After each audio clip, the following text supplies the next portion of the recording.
ஆனால் ஆதிகைலாயத்துக்கு போகிறதுக்கு, ஏன்னா ஆதிகைலாயம்னு சொல்லி தெரியல எனக்கு. அப்போ கைலாயத்துக்கு போகிறதுக்கு வந்து பாஸ்போர்ட் வேணும், விசா வேணும். குறைஞ்சது அப்போவே 1,20,000 ரூபாய் சொல்லியிருந்தாங்க. நான் சொல்கிறது 12 வருஷத்துக்கு முன்னாடி. அப்போ பண வசதிலாம் கிடையாது. நேபாள் வழியாக தான் போகணுன்ற அந்த ரூட்டுன்றப்ப நான் என்ன பண்ணேன், நேபாள் போயிட்டேன். நேபாள் போன பிறகு என்ன தெரியுதுன்னா, சுற்றுறேன், ஒரு வாரம் சுற்றுறேன். கையில் இருக்கிற காசெல்லாம் செலவாகிட்டு இருக்குது. சைனா பார்டர் வரைக்கும் ஏதோ லாரி கீரி பிடிச்சி போயிடுது.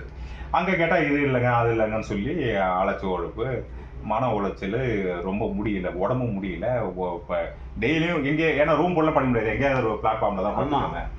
அப்போ என்ன ஆகிப்போச்சுன்னா, அங்கே ஒரு இது ஊருக்கு போயிடலாம், என் ஒய்ஃபுக்கு ஃபோன் பண்ணுறேன். இது மாதிரி பனி சரிவில் நான் இதாகிடுச்சான், அதனால் வர முடியல, நான் ஊருக்கு வந்துடுறது. என் ஃப்ரெண்டுக்கு ஃபோன் பண்ணி டிக்கெட் கொஞ்சம் போட்டு கொடுத்துரு சரணா அப்படின்ட்டு. அப்புறம் தான் வந்து பார்த்தீங்கன்னா சொர்க்க திவாரின்னு சொல்லிட்டு ஒரு கோவிலுங்க. அங்கே நான் வந்து ஒரு பஸ் ஸ்டாண்டில் உட்காந்துருக்கேன். ஒரு சாமியார் இருக்கார். எனக்கு தெரியும் இது வந்து இல்லை அப்படின்ட்டு. நான் தேடி வந்த இடம் இது இல்லை அப்படின்ட்டு. அவர்கிட்ட நான் கேட்குறேன், நான் இந்த மாதிரி கைலாயம் வந்தேன், மானசோர் கைலாயத்துக்கு வந்தேன், எனக்கு இது மாதிரி இடம் தெரியாமல் நான் சுற்றிட்டு இருக்கேன் அப்படின்னு. அவர் பாபா என்ன சொன்னார்னா, நீ மேலே போ, சொர்க்க திவாரின்ற ஒரு கோவிலுங்க, நீங்கள் அங்கே போங்க, உங்களுக்கு எல்லாம் தெரியும். அதுவே उबर में आदि कैलाश में उधर में मानसूर उधर है, उधर में देखो அப்படின்ற உடனே பாபா சரி பாபா அப்படின்ட்டு. ஆனால் எனக்கு அது இல்லைன்னு தெரியும். 12 கிலோமீட்டர் அவர் மலை மேலே போக முடியும்ட்டு கீழே இருந்து ஒரு அடிவாரம் மாதிரி நடந்து போயிட்டு இருக்கேன். நடந்து போனால் முடியல, ஏன்னா ஒரு வாரம் சாப்பாடு இல்லை, தண்ணி இல்லை, தூக்கம் இல்லை அப்படின்னு உடம்பு டயர்ட்னஸ்.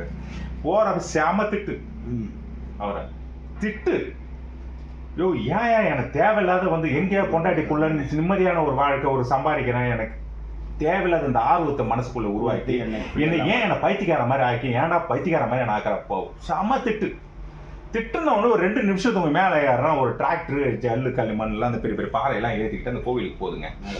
அப்போ என்ன சொல்கிறாங்கன்னா, பாபா உப்பர் மேஜாரா ஆஜா ஆஜா ஆஜா ஜல்தி ஆஜா மேலே ஏறி உட்காந்துட்டேன். திட்டினதுக்கு பலன் கொடுக்குறாரு அப்படின்னு சொல்லிட்டு மேலே போனால் ஒரு ஊத்து, நல்ல ஒரு குளியல், ஒரு வாரமாக குளிக்கல. அந்த குளியல் போட்ட பிறகு உடம்பு நல்ல ஒரு ஆரோக்கியம் வந்ததுங்க. வந்துட்டு 12 பேர் நின்று ஒரு அக்னிக்கு ஏத்துற மாதிரி ஒரு இது. 12 பேர் நின்று அக்னி வளர்த்தனா அவ்வளோ பெரிய அக்னி குண்டு. நீங்கள் கூட இது ஃபியூச்சரில் கூட இது பண்ணைங்க கூட நல்லா இருக்கு. அந்த அக்னி குண்டு அவ்வளோ இது. இப்போ நீங்கள் அந்த சின்னதாக இந்த இது இருக்குது, ஒரு 12 பேர் நின்று அக்னி வளர்த்துனீங்கன்னா எப்படி இருக்குமோ அவ்வளோ பெருசு. தீபார்த்தனை பண்ணி முடிகிற நேரத்துக்கு நான் போகவும் கரெக்டாக இருந்தது. அப்புறம் அவங்களுக்கு எல்லாருக்கும் அந்த அவங்க ஃபஸ்ட்டு இந்த குருகுலம் அது, அவங்க எல்லாம் அன்னதானம் உன்னிட்ட பிறகு எங்களுக்கு சாமியார்கள்லாம் எங்களுக்கு கொடுக்குறாங்க. ஒரு வாரமாக சாப்பிடல, மொந்த வாழை தயிர் சாதம் அதில் பிசைஞ்சு சாப்பிடணும். சாப்பிடவே முடியல, அப்படியே மாமிட்டு வருது. பாபா என்னால் முடியல, நான் இதோட நான் இது பண்ணல. இல்லை பாப்பா சாப்பாடு ஏன் வேஸ்ட் பண்ணுறீங்க, சாப்பாடு இல்லை பாப்பா நான் ஒரு வாரமே சாப்பிட முடியல என்னால் அப்படின்னு சொல்லிட்டு. அப்புறம் நான் அப்போ தான் கேட்குறேன், சாப்பிட்டு முடிச்சுட்டு நான் இது மாதிரி தேடி வந்தேன், மனசில் போயிட்டு நான் வந்தேன், ஒரு வாரமாக தேடிட்டு இருக்கேன் அப்படின்னா, வெளியில் போங்க, ஒரு பாபா ஒருத்தர் அங்கே வேலை செஞ்சுட்டு இருப்பாங்க, அவங்களை போய் பாருங்க அப்படின்னா. பாபா அப்படின்னா நோட் எடுப்பா அப்படின்னாரு. நோட் எடுத்தாரு, கீழே போங்க, காலையில் இந்த மாதிரி நாள் காலையில் 5 மணிக்கு இந்த ட்ரெயின். இப்போ நான் நேபாளில் இருக்கேன், நேபாளிலேருந்து என்ன பண்ணோம், இந்தியா பார்டருக்கு போயிடுங்க, அங்கேருந்து டார்ஜுலான்ற இடத்துக்கு போயிடுங்க, உங்களுக்கு எல்லாம் தெரியும். நான் அப்போ திரும்ப அவர்கிட்ட கேட்குறேன், பாஸ்போர்ட் விசாலாம் வேணுமே, நீங்கள் எதுவுமே இல்லாமல் நீங்கள் அங்கே போக சொல்கிறீங்களே, பார்க்க முடியுமா அப்படின்னா. பாபா உதர் ஜாவ், உதர்மே தேக்கோ, உதர்மே உனக்கு எல்லாமே அங்கே போனால் தெரியுண்டா அப்படின்னா. நேராக அதே மாதிரி வந்தேங்க. வந்து அப்போ வந்து அந்த ரோடு வந்து பார்த்தீங்கன்னா, நான் சொல்கிறது வந்து 12 வருஷத்துக்கு முன்னாடி நம்ம மிலிட்ரி இந்தியனுடைய ஆர்மியை, அது வந்து திபெத் பார்டர், சைனா பார்டர்ன்றதுனால பயங்கர கெடுபிடி பாதுகாப்பு. அங்கே அந்த அந்த மெடிக்கல் செக்கப்பு இதெல்லாம் போட்டு எனக்கு வந்து 19 நாள் அப்ரூவ் கொடுத்தாங்க கைலாயத்துக்கு போகிறதுக்கு. அப்புறம் அந்த பர்மிஷன் வாங்கிட்டு அன்னைக்கு மேலே ஏறிட்டேன். நாராயண ஆசிரமன்ற ஒரு கோவிலுங்க. அந்த நாராயண ஆசிரமன்றது கோவிலுக்கு நான் போன பிறகு தான் வந்து ஒரு புத்துணர்ச்சி எனக்கு. அங்கேருந்து மறுநாள் காலை நடக்க ஆரம்பிச்சு ஒரு வாரம் நடக்கணும், 130 கிலோமீட்டரு கைலாயம். அது வந்து பார்த்தீங்கன்னா ஆள் நடமாட்டமே கிடையாதுங்க. இன்னைக்கு ரொம்ப ஃபேமஸ் ஆகிடும். நாங்கள் எல்லாம் போயிட்டு வந்த பிறகு நீங்கள் திரும்ப நீங்கள் பார்த்துங்க, என் பேர் நாராயணன், நீங்கள் வந்த பிறகு இன்னும் உங்களுக்கு பேர் நல்லா இதாகும். அந்த கைலாயமே இன்னைக்கு நான் என் பையன் எல்லாம் வரப்ப அதே மாதிரி நான் இந்த காமெடி ஒரு படம் கூட ஒன்று வரும், இவர் கேட்கறதுக்கு கூட ஆள் இருக்காது, இன்னைக்கு லைன் கட்டி இன்னைக்கு எல்லாமே நிற்கிறாங்களே அப்படின்ட்டு. 2 சாமியார் லைன் கட்டி நிற்கிது, அவ்வளோ கூட்டம். நாங்கள் போகிறப்ப அம்மனமாக நான் வந்து அவரை மேலே ஏறி அந்த பார்வதி குண்டில் குளிச்சுட்டு வந்து தனியாக தான் இருக்கணும். அப்போ அதில் வந்து இதில் என்ன ஆகுதுன்னா அந்த மேலேருந்து ஒரு வாரம் நடந்து வரேன். அதில் ஒய் மாதிரி பிரியுங்க. இது ஓம் பர்வத்துக்கு போகிற இடமும் ஆதி கைலாயத்துக்கு போகிற இடமும் ஒய் மாதிரி பிரியும். அந்த ஓம் பர்வத்துக்கு போகிற வழியில் பார்த்தீங்கன்னா சைனா பார்டர் 30 கிலோமீட்டரில் தான் அடுத்தது அந்த கைலாயத்துக்கு போகிறதுக்கு வழி.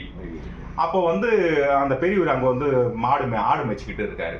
ஐயா நான் மாரி வந்திருக்கேன் ஃபர்ஸ்ட் டைம் இது மாதிரின்னா எப்படி எது ஃபர்ஸ்ட் போகலாம் அப்படின்னு ஓம் பர்வத்தை பார்த்துட்டு வாங்க அப்படின்னாரு. ஓம் பர்வத்துக்கு பார்த்தீங்கன்னா சிவபெருமான் அவரோட சூலாயத்தால ஓம்னு எழுதுனது. அந்த இந்தியில வர ஓம் இருக்கு இல்லைங்களா தம்பி, அந்த படத்தை உங்களுக்கு காமிப்பாரு. அந்த ஓம் சொல்லி சிவன் வந்து அவர் சூலாயத்துல எழுதுனது அந்த ஓம். அந்த ஓம் எதுக்காக அதை பண்றாங்கன்னா, என்னுடைய வர பக்தர்கள் வந்து ஆதி கைலாயத்துல அங்க சூரனை வதம் பண்ணிடுறாரு.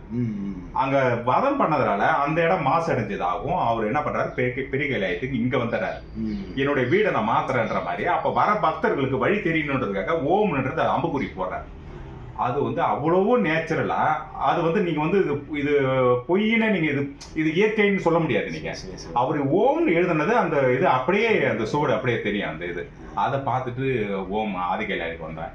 ஆதிகைலாயரப்ப அந்த இவரு ஆர்மி கர்னல் கேட்கிறாரு, பாபா நீ எத்தனை பேர் வந்தீங்க? இல்லை ஒரே ஏகாத்மே அப்படி. ஆமா ஏகாத் நீங்க பௌத்ல அச்சாம ஆத்மே ஒரு சாமியார் வந்திருக்காரு.